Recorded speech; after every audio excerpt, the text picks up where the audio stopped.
तो हेलो दोस्तों, आज हम आ गए हैं एक नई वीडियो के साथ। वीडियो में आगे बढ़ने से पहले आप लोग चैनल को लाइक करें, कमेंट करें और जो नीचे सब्सक्राइब का बटन है उसको दबाएं और सब्सक्राइब करें। अब वीडियो में आगे बढ़ते हैं। सैंडी जंगल के बीचों बीच अकेला खड़ा था। शाम ढल चुकी थी और चारों तरफ अंधेरा छा रहा था। तभी अचानक एक भयानक चीख हवा में गूंजी, मानो किसी लड़की का कलेजा चीर दिया गया हो। सैंडी के रोंगटे खड़े हो गए। उसने दहशत से इधर उधर देखा। कुछ देर बाद फिर से वही चीख सुनाई दी। इस बार ये और भी ज्यादा भयानक थी। सैंडी की नजर जैसे ही सामने घने पेड़ पर पड़ी तो कड़कड़ाती हुई सर्दी में उसके शरीर से पसीने की धाराएं बहने लगी। उसने देखा कि उस घने पेड़ के ऊपर कोई लड़की बैठी हुई थी। उसकी आंखें रात के अंधेरे में किसी बिल्ली की तरह चमक रही थी। तभी उसके कानों में उसी लड़की की भारी आवाज टकराई। तुम बचकर नहीं भाग सकते, तुम सिर्फ मेरे हो। अचानक एक तेज तूफानी हवा का झोंका उसके शरीर से टकराया। सैंडी उछलता हुआ उसी पेड़ के ठीक ऊपर जाकर लटक गया। सैंडी के सामने एक बड़ी सी अजीब और भयानक दिखने वाली लड़की, जिसकी आंखों की पुतलियां पूरी तरह से सफेद थी। उसके काले पंजे किसी शिकारी भेड़िए के मानिंद थे। उसकी जीभ इतनी लंबी थी कि वो अपनी जीभ से अपने चेहरे को बार बार चाट रही थी। सैंडी अचानक अपने बेड पर से जाग उठा। उसकी सांसें तेज चल रही थी और पूरा शरीर पसीने से नहाया हुआ था। उसने डरते हुए चारों तरफ देखा। उसका दोस्त आकाश, जो उसके साथ ही कमरे में रहता था, उसके बगल में बैठा हुआ था। आकाश ने तुरंत समझ लिया कि सैंडी ने फिर से वही भयानक सपना देखा है। उसने एक पानी की बोतल निकाली और सैंडी को दी। सैंडी ने एक ही सांस में पूरी बोतल खाली कर दी। ऐसे डरावने सपने सैंडी को बार बार आते रहते थे। अगले दिन सैंडी हमेशा की तरह अपने रूममेट और जिगरी यार आकाश के साथ कॉलेज के लिए निकल पड़ा। सैंडी की जिंदगी में सिर्फ दो ही लोग थे जिनसे वो घुलता मिलता था, आकाश और उसकी दोस्त पारुल। कॉलेज में आकाश और सैंडी एक दूसरे के साथ बातें करते हुए चल रहे थे। आज मौसम फिर से खराब है, लगता है आज फिर बारिश होगी। एक तो वैसे भी सर्दी ने हालत खराब कर दी है और ऊपर से ये पहाड़ी बारिश जान लेने में कोई कसर नहीं छोड़ रही।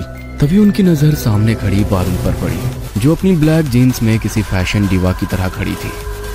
उसकी मुस्कान सैंडी के दिल में बिजली सी दौड़ा गई। सैंडी ने आकाश की तरफ देखा और एक शरारती मुस्कान के साथ बोला, तू यहीं ठहर मेरे भाई, लगता है मुझे किसी ने बुलाया है। इतना बोलकर सैंडी पारुल के पास चला गया। कुछ देर बाद वो दोनों कॉलेज के एक खाली क्लासरूम में बैठे हुए थे। इस कॉलेज में सिर्फ तुम ही हो जो मुझे समझते हो। ऐसा नहीं है पारुल, सच तो ये है कि इस पूरे कॉलेज में मुझे सिर्फ दो ही लोग तो अच्छे लगते हैं, एक मेरा दोस्त आकाश और दूसरी तुम मुझे कभी छोड़ोगे तो नहीं सैंडी? तभी अचानक क्लासरूम का दरवाजा खोलकर राहुल नाम का एक लड़का अपने दोस्तों के साथ वहां पर घुस आया और सैंडी की ओर देखकर मजाक उड़ाने वाले अंदाज में बोला, ऐसा लगता है इस कॉलेज ने पागलों को एडमिशन देने का ठेका ले रखा है। अबे क्लासरूम पढ़ने के लिए होती है, चल निकल यहाँ से। सैंडी पारुल के साथ खामोशी से क्लासरूम से निकल गया। राहुल ने पारुल को बुरी तरह से इग्नोर कर दिया। इसके इग्नोर करने के अंदाज से ऐसा लगता था मानो कि उसे पारुल से कोई मतलब ही ना हो। कॉलेज से बाहर निकलकर सैंडी गुस्से से पारुल से बोला, मुझे आज तक कभी राहुल के ऊपर इतना गुस्सा नहीं आया। जी तो कर रहा था कि उसे वहीं जान से मार दूं। सैंडी की बात सुनकर पारुल की आंखों में रहस्य के साए लहराने लगे। उसकी आंखों में एक अजीब सी चमक आ गई। तुम्हारा पहली बार उसे मारने को मन किया तो फिर तो उसे मरना होगा। सैंडी का मूड बुरी तरह से खराब हो चुका था। वो चुपचाप अपनी बाइक लेकर सीधे अपने घर की ओर चला गया।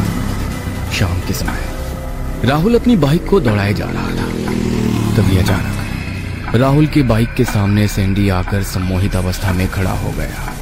राहुल ने तुरंत ब्रेक दबा दिए और गुस्से से बाइक से उतरता हुआ बोला, अबे तेरा दिमाग तो ठीक है, मरना ही है तो जाकर किसी ट्रक के नीचे जाकर मर। सैंडी अजीब सी अवस्था में राहुल की ओर देखकर बोला, तूने मेरी गर्लफ्रेंड के सामने मेरी इंसल्ट करके अच्छा नहीं किया।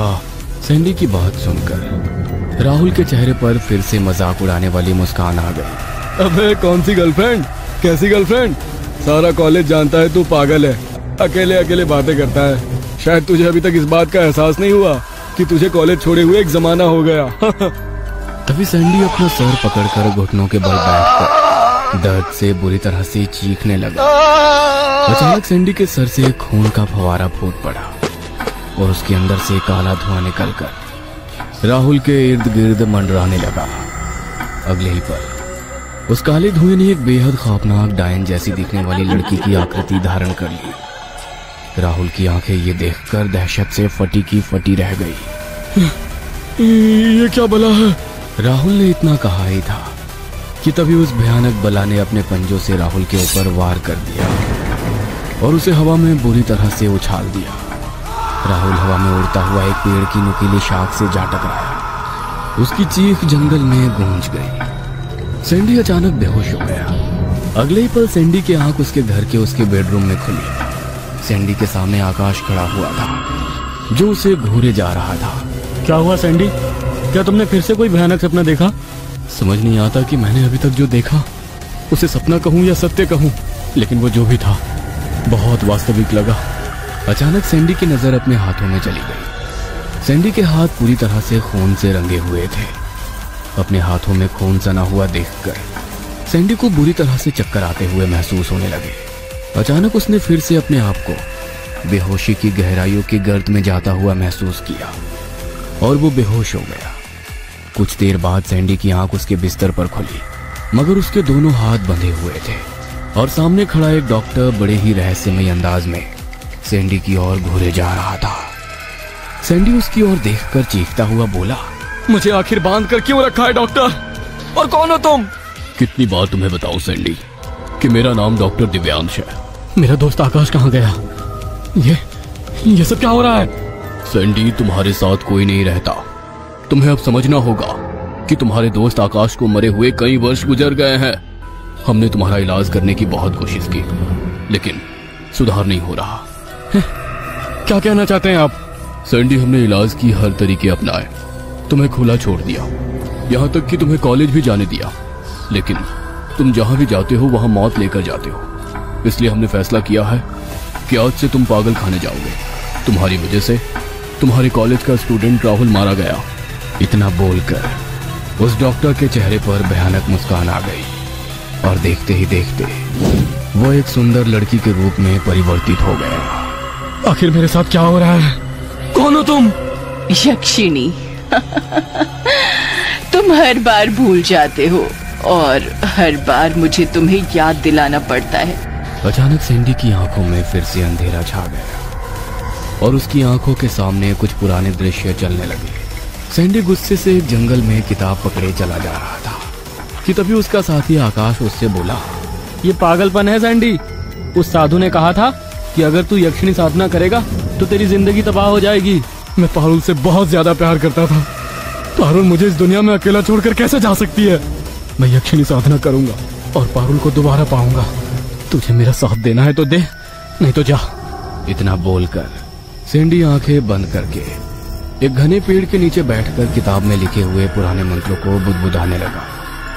आकाश सुबह से लेकर आधी रात तक सैंडी के सामने बैठा रहा। आधी रात के वक्त अचानक जमीन से एक काला धुआं उठा और उसमें से एक सुंदर लड़की निकलकर सैंडी के सामने आकर खड़ी होती हुई बोली, अपनी आंखें खोलो सैंडी, मैं आ गई। सैंडी तुरंत आंखें खोलकर बोला, यक्षिणी? हाँ, मैं ही यक्षिणी हूँ। बोलो, क्या मांगते हो? मुझे मेरी मरी हुई गर्लफ्रेंड पारुल वापस चाहिए। यक्षिणी किसी को भी कुछ भी मुफ्त में नहीं देती। अगर तुम्हें अपनी गर्लफ्रेंड दोबारा वापस चाहिए तो फिर तुम्हें अपने दोस्त आकाश को मारना होगा। सैंडी ने तुरंत उठकर चाकू उठाकर अपने दोस्त के गले पर वार कर दिया। उसका दोस्त आकाश तड़पते हुए वहीं पर दम तोड़ दिया। अगले ही पल यक्षिणी की जगह उसकी फ्रेंड पारुल खड़ी हुई थी। अचानक सैंडी की आंखों के सामने चल रहे दृश्य समाप्त हो गए। उसने अपनी आंखें जैसे ही खोली तो उसके सामने उसका दोस्त आकाश, उसकी गर्लफ्रेंड पारुल और डॉक्टर दिव्यांश बैठे हुए थे। अचानक वो तीनों वहां से गायब हो गए। सामने फिर से यक्षिणी खड़ी हुई थी। क्या देख रहे हो सैंडी? पारुल, आकाश, डॉक्टर दिव्यांश, ये तीनों मैं ही हूँ। जब तुम्हें दोस्त की जरूरत होती है तो मैं आकाश बन जाती हूँ, जब तुम्हें प्यार की जरूरत होती है तो मैं पारुल बन जाती हूँ, और जब तुम्हें इलाज की जरूरत है तो मैं डॉक्टर दिव्यांश बन जाती हूँ। तुमने मुझे सिद्ध किया था, तब से तुम्हारे जीवन में सिर्फ मैं ही हूँ। मैं रोज तुम्हें अलग अलग रूप में मिलती हूँ, और तुम जिसे पसंद नहीं करते मैं उसे मार देती हूँ। तो फिर मेरी जिंदगी के मायने क्या है? जिस किसी इंसान की जिंदगी में यक्षिणी आ जाती है वो सपनों और हकीकत में फर्क भूल जाता है। उसकी जिंदगी में सिर्फ और सिर्फ यक्षिणी ही होती है। अचानक यक्षिणी का चेहरा बेहद खतरनाक हो गया और सैंडी बेहोशी की गहराइयों में समा गया। यक्षिणी ने बिल्कुल सही कहा था। सैंडी उस घर में अकेला था। उसका दोस्त आकाश और उसकी प्रेमिका पारुल 2 सालों पहले मर चुके थे। अब तुम लोग गलती से अगर नए हो तो सब्सक्राइब करो, वो जो लाल वाला बटन है उस पर अपने जीजा जी फेंक के मारो या फूफा जी, मुझे नहीं पता, बस क्लिक हो। आशा करता हूँ कि आप लोगों ने वीडियो को देख लिया होगा। वीडियो अच्छी लगे तो चैनल को लाइक करें, सब्सक्राइब करें, वीडियो में कमेंट करें और वीडियो को शेयर करें।